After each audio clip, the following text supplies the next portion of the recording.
Number 16th to 18th in the autobiography of St. Ignatius could be called the road to remember.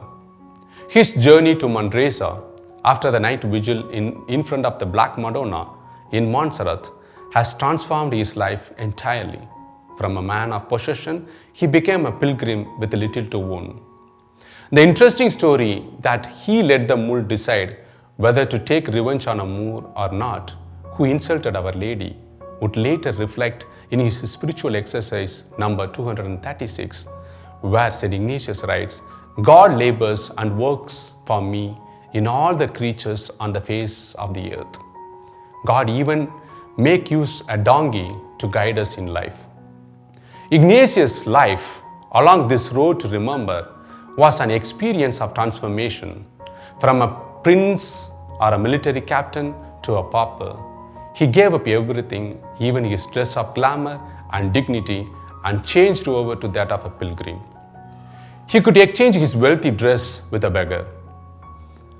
This road becomes eventually the road of a pilgrim who is powered by God's love to serve the needy. Montserrat is another stopover along this road to remember, where he gains clarity and the changeover for good dawn on him. His soldier's identity of sword is discarded. A pilgrim's staff becomes instead his sole weapon, so to say, to go to Jerusalem. But this idea of going to Jerusalem will be the extension of this road to remember, a road of God's grace. And eventually, this road will reach him Rome, where at last thought God, the Father, would take him in the service of his Son, which led St. Ignatius to found the Company of Jesus. If St. Ignatius found God along the road to Manresa through Montserrat, he found his mission in Manresa. And his life along the pilgrim kept him as a restless man along the road of seeking God in everything and seeing everything in God. The expectations of God for St. Ignatius and the experiences of St. Ignatius merges in his total surrender to God, saying, "Take and receive, O Lord, all I am and all I have." Life is a road where we are pilgrims. God invites us to walk with Him in this road of life and grace, and it's up to us to make the journey as a road to remember.